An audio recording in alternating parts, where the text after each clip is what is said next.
forgive my ignorance. Would the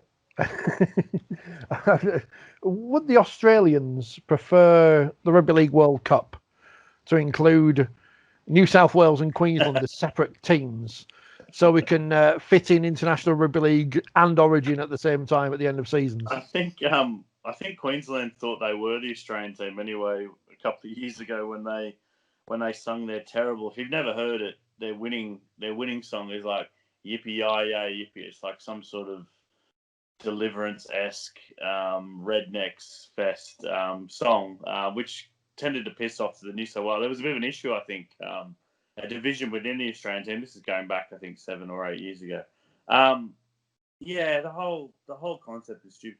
The best way, I think, to get Australia or parts of Australia on board with the international game is for them to be beaten and beaten regularly. So they need Tonga to keep, the rise of Tonga has been a real positive because Australia's gone, hang on, this is a real contender here. This is a team we can play and they can beat us. And there's massive, there's big crowds. So they've tapped into that. They've played Tonga, twice in 2 years, which is a lot of games for the Kangaroos. New Zealand's always there. They're going to play. And England, unfortunately, hasn't beaten Australia, since you're in school, Rich. So at least in a series. So yeah, that's the way. And one of the reasons Origin has become so good because you can sort of say it's what would it be, 34 best players in the world, maybe 34 of the best 40 or 50 players in the world in a really high quality contest. But I agree. The whole idea to bring Origin at the end of the season is a nonsense. Keep it where it is. It's worked. And then while Origin's on, you have the other Pacific nations and you have England playing tests. And then we need a dedicated window. And that's what we need. Because I think International Rugby League in the last, well, obviously not this year, but before the last World Cup it actually had been getting some momentum. The 2009 World Cup in the UK was fantastic. And there had been some momentum with the Six Nations with Scotland in 2016 and the rise of Tonga. Samoa, the players available to Samoa just keeps getting better and better. The same with Fiji, with Kikau and Marcasivo. Papua New Guinea, they've gotten a lot better, obviously, as you guys know, because they embarrassed Great Britain. So, things are moving in the right direction. We just need to have a window and, not move Origin around. But the problem with Origin is it's so big and it makes so much money that people don't understand that, Origin will make several $1 million, but New Zealand versus England won't. That's just the reality. I have two observations, one of which may well be another contender for stupid question of the evening. But at the moment, Origin occupies 3 weeks in the middle of the season.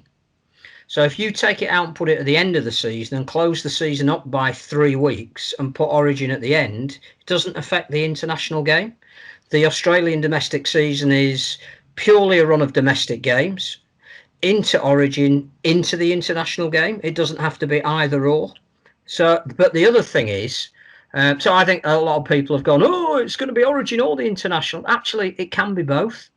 It can be just preparation for the internationals. I think the other thing is there is a move within the NRL, unless I'm very much mistaken, to reduce the number of games. They're already at less than we are.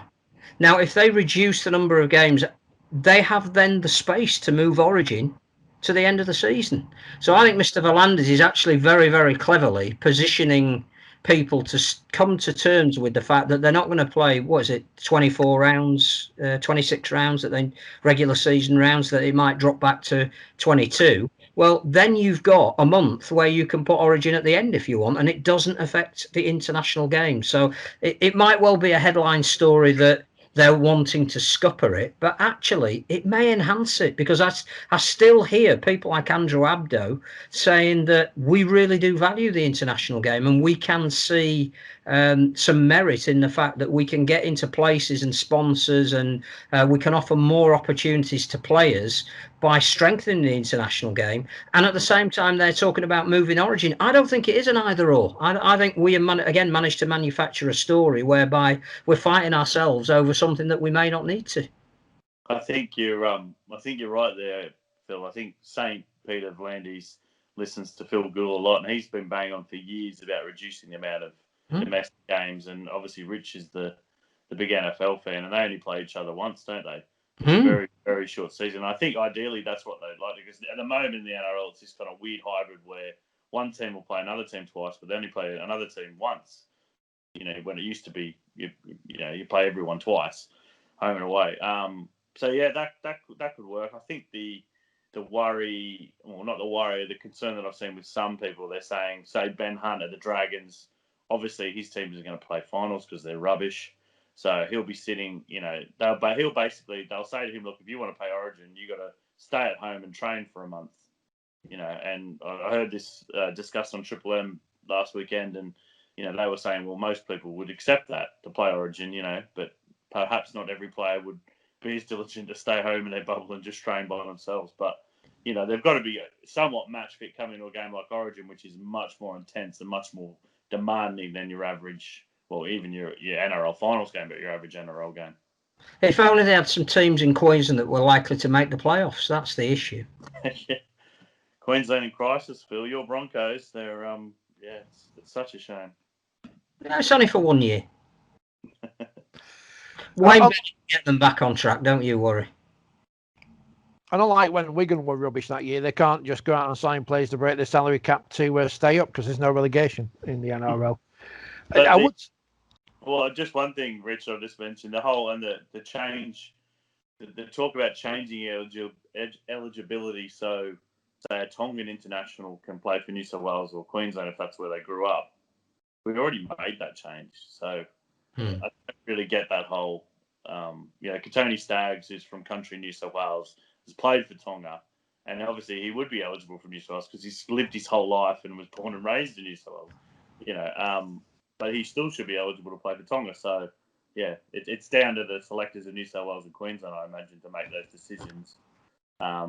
But you wouldn't think it would be smart to fill your team with Tongan, Samoans, Fijians who are born in Australia but playing for those countries, because the Australian team is going to be fairly weak. Good. Yes, which may be what the game needs as well. That's another point, yeah.